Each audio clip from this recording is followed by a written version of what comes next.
I was afraid to become a man. I remember being a kid thinking men were evil because the ones around me were.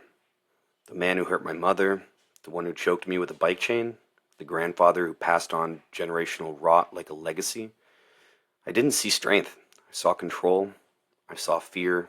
I saw pain wielded. And the world didn't argue with me. The media said men caused every war, every act of oppression, most murders, most rapes. And if there was suffering in the world, it probably started with a man. So I decided I would be different.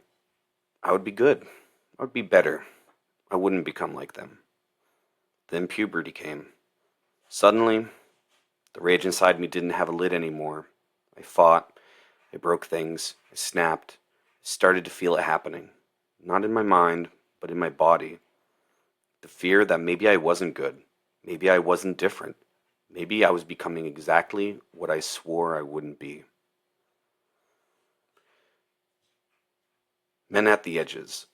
We're great at talking about what men have done wrong, and a lot of it needs to be said. But we almost never talk about the why. We don't talk about how nature didn't just make men stronger.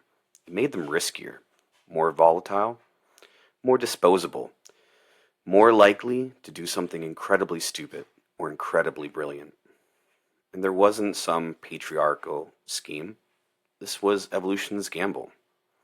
Because when you're building a civilization from nothing, hunting, building, fighting, you don't send the one protecting children to chase the saber-toothed tiger.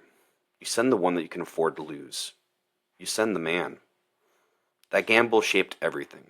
That's why men tend to live at the edges of the bell curve. Most geniuses, men. Most addicts, men. Most mass shooters, men. Most inventors, also men. Not because we're better, not because we're worse, because evolution gave us different roles to play.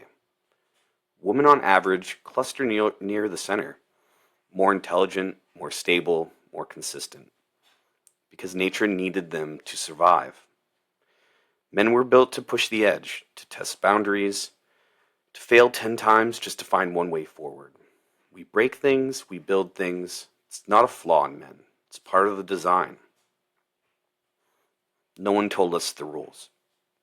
No one told us any of this. Not in school, not in media, not in church. They warned us about toxic masculinity. They told us what not to be, but they never told us what we were, or what we could be if we got it right.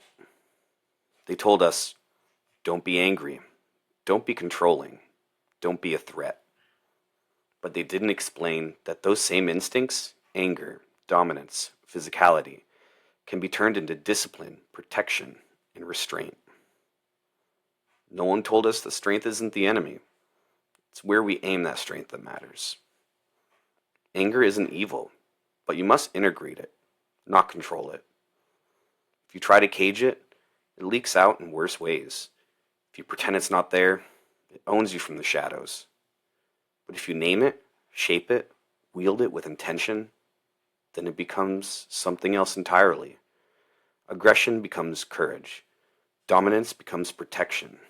Violence becomes restraint. Not by denying the instinct, but by integrating it into the kind of man who carries weight without making others pay for it. Men need something worth carrying. The world tells men what not to be. It rarely tells us what we should be. And even more rarely does it give us something worth becoming. What men need isn't permission, isn't praise. It's not soft words or empty affirmations. What men need is a burden worth carrying.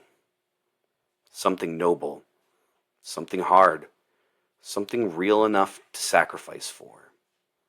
Because if you take away work that matters, if you take away fatherhood, faith, mission, community, you strip a man of every structure that once told him who he was supposed to become. Don't be surprised when he either collapses or becomes dangerous. A man without a burden doesn't become free. He becomes lost. This is where strength belongs. Not in dominance, not in performance, but in responsibility. chosen, embraced, and upheld even when no one's watching. That's how a boy becomes a man, not because he's told he's enough, but because he chooses to become someone others can rely on, without turning them into his outlet. Because that's what manhood is to me, to carry weight without making others pay for it. Becoming the man I needed. I didn't have a roadmap. No one handed me the blueprint and said, this is how to be a man. I had wounds, I had anger, I had stories I didn't know how to carry. And for a while, I thought that it made me broken. But now I know it made me responsible. Because when no one shows you the way, you have two choices. You either repeat what hurt you, or you become the man that you needed but never had. That's what I'm trying to do. Not perfectly, not easily, not without falling down. But I get up, I try again, and I aim that strength not at the people around me, but at the weight I choose to carry. That's what masculinity is to me. Not control, not silence, not dominance, but something sacred. A man carries weight without making others pay for it, even when no one thanks him, even when it's heavy, even when it hurts, especially then.